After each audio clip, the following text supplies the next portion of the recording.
I was born to moonshine. Hello, I'm the Moonshiner, and in this tutorial I'm going to show you how to make moonshine vodka. Now, I definitely don't claim to be the best moonshiner around. There's more experienced people that have had it passed down generation to generation. There's people that have been doing this a lot longer than I have. This is a very simple, very basic moonshine vodka. It's just a very simple raw vodka. It's quite nice, it's very smooth, and it's basically just to get you started, really. What I do suggest is you do go on the internet, you do go on YouTube, you do ask around if anybody's willing to give you that information, and basically just learn yourself. Just take your time, just practicing your recipe, try it again, taste your product. Do you like it? Ask your friends to taste it, see what they think, get their opinions, and you just go from there, really. So basically how we're going to start this, in this part of the video, we're going to do the actual wash, the mash. This is the part of the very start of the process is where we add the sugar, we add the water, we add the yeast and all the other bits together. And this is the bit that's going to make the alcohol. So this is the bit that's going to ferment, and this is the bit we're going to leave. And then later on in the other videos, we're going to learn how to separate the yeast and all the bits that we don't want. And then the next video, we're going to do how to do the distilling. And then maybe another video, we're going to show you how to polish it up, refine your spirit, basically. Right, so basically these things you're going to need some bits from the homebrew shop. You can get any of these from the hardware shop, the homebrew shop, online. There's places all over, really. But what you're going to need to get yourself a 25 litre, 5 gallon bucket. And it's got to be an airtight bucket with a little rubber bung in the top. So this is what you're going to put an airlock in. So this is what you're going to need. These are about £10, $12 to $15. Again, get these online, get them from any homebrew shop. They're quite simple to find. You're also going to need to get yourself a spoon. This is a stirring spoon. We're going to put this where we stir the sugar. So you're going to need one of those as well. You're also going to need to get yourself an airlock. These are about £1, £1.50, something like that. A couple of dollars maybe from any homebrew shop online. They're very simple, you can get them anywhere, really. What you're definitely going to need is you're going to need some sugar.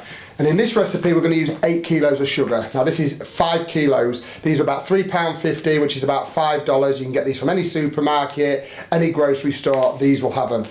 Just a standard white granulated sugar. You're also going to need to get yourself some yeast. Now in this recipe, I use a triple distilled still spirits yeast. Very simple, very easy to use. You can get these online at stillspirits.com or any homebrew shop. Again, very simple. You're also going to need some turbo carbon. Now we use this to clean up the wash, the mash. You can get these from anywhere you like, any kind of still spirit shop, any online, any homebrew shop, they will have these.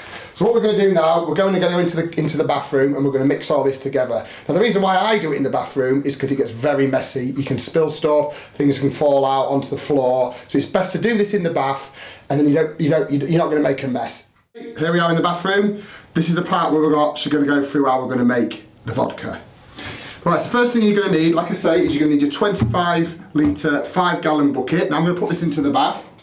And what we're going to do, we're going to fill this up to about 20 litres of water. It's got to be warm water, between 35 and 40 degrees centigrade.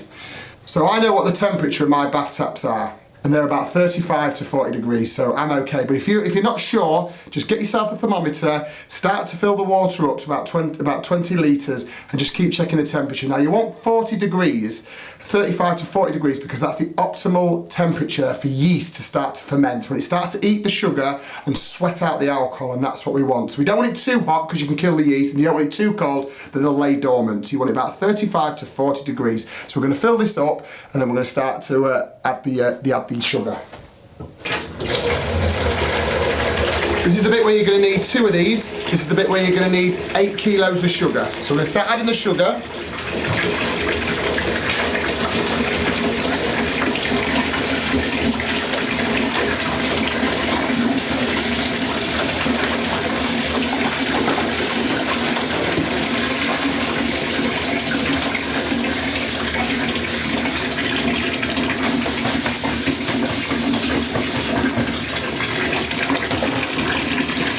That's the first 5 kilos in. Now remember, we're only going to need 3 kilos out of this one, because that makes 8 kilos altogether.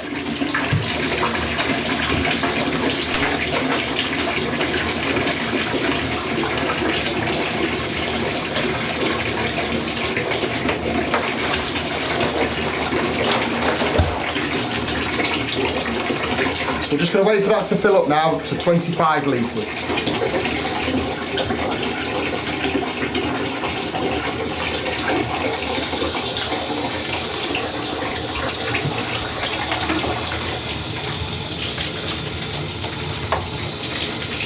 Now what we're going to do now, we're going to keep stirring and keep stirring until the liquid goes clear. At the minute it's a cloudy white, like a yellowy cloudy white. I want to be able to see the bottom, so you've got to make sure all the sugar is used up in this process.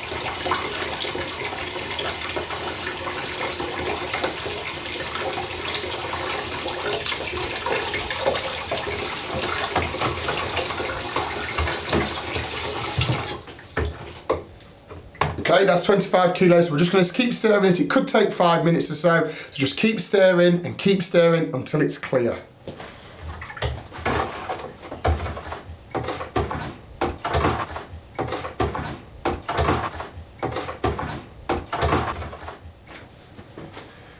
Okay, we've stirred that up now and I can see in the bottom of the barrel now, so I know all the sugar and all the water is fully submerged together, it's mixed up and it's going to work. Now the problem is, like I was saying, you've got to mix this up. If you don't mix it up, the yeast is going to struggle eating the solid sugar, so it's got to be mixed up with the water. So now we've done that, now what we're going to do is we're going to add the yeast. Like I say, I use a classic turbo yeast. There's different types of yeast. You can have a triple distilled, you can have a standard, a turbo, there's lots of different types. Again, try your own recipe. Experiment using different things. This is the one I use, a still spirits one. So we're going to add all this in incremental amounts. So what we're going to do, we're going to stir it up, we're going to pour some in, stir it up, pour some in. Like we did with the sugar, you've got to make sure all this is fully dissolved. There's no clumps, there's no thick parts. It's got to be fully mixed in for it to work efficiently. Stir it in. Add the yeast. Stir it in. Add the yeast. And you just basically keep doing this till the whole bag of yeast is used up.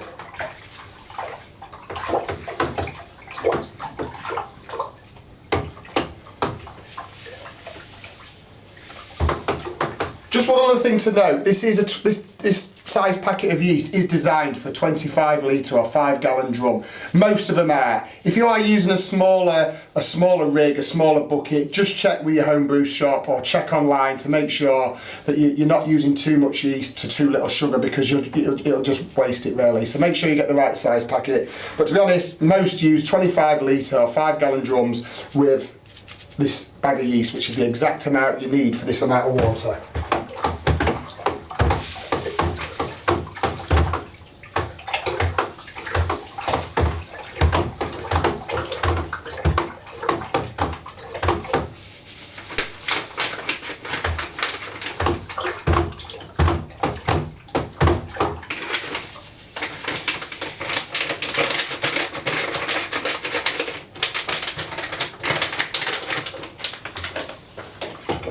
Okay, so that's all in now, so we're just going to give this another stir, about 2 or 3 minutes, to make sure that the yeast is fully mixed in with the water and the sugar. It's got to be fully submerged. You don't want any big clumps, because it's just going to take, it's either going to take slower to process, or it's not going to eat all the sugar. You just want to mix it all up, nice and mixed up, nice and thoroughly, and then you'll be all set to go.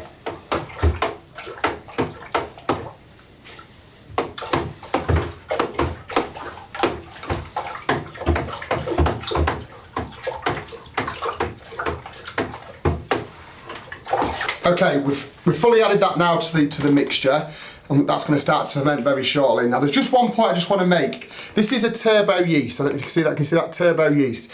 Now the problem with the turbo yeast, it's got pros and cons. Now the pro is you're going to get a very much higher yield of alcohol, so it's going to make more alcohol in this water, in this wash. And it's also going to make it a lot quicker. Standard yeast will take twice as long and make half the amount of alcohol on average. This will make it twice as fast and make you twice as much.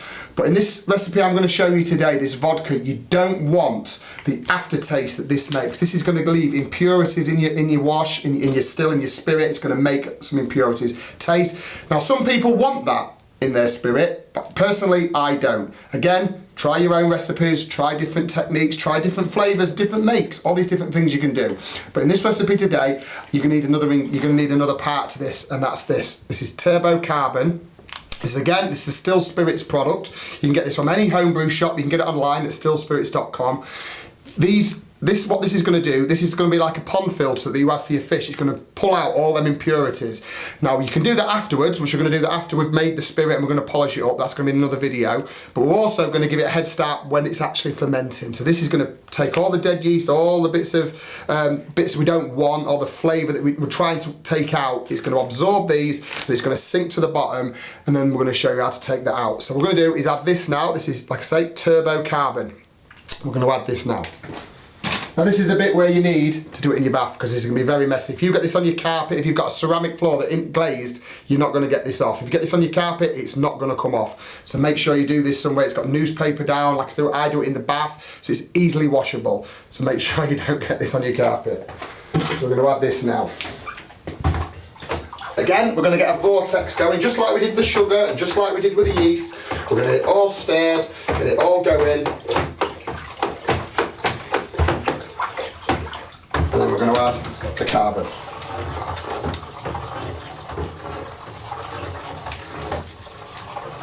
Oops, come here.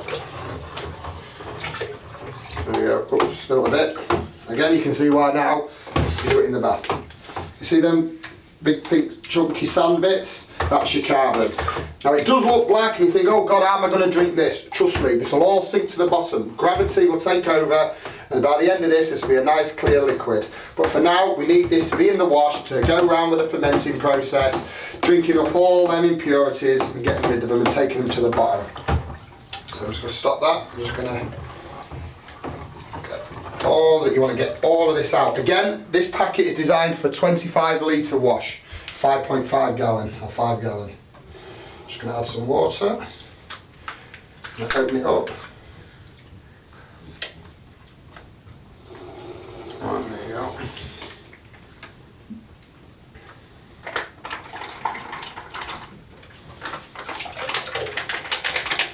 Try and get as much of this in as you can. Again, just keep stirring and keep stirring to make sure all the yeast, the sugar, the carbon, all that's mixed up.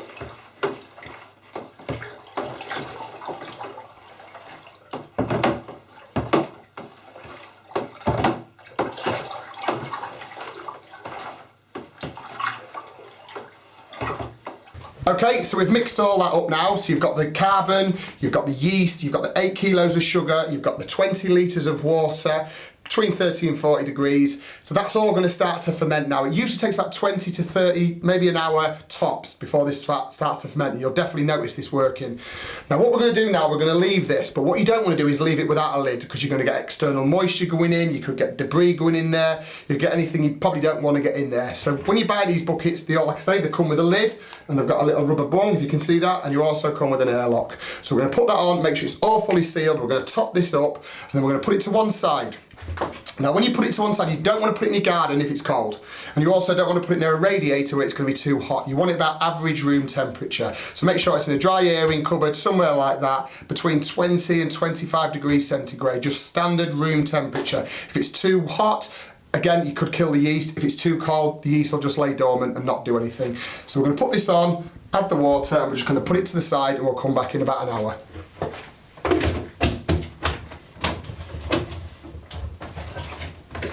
Make sure it's all nice and fully sealed. Add some water for the airlock.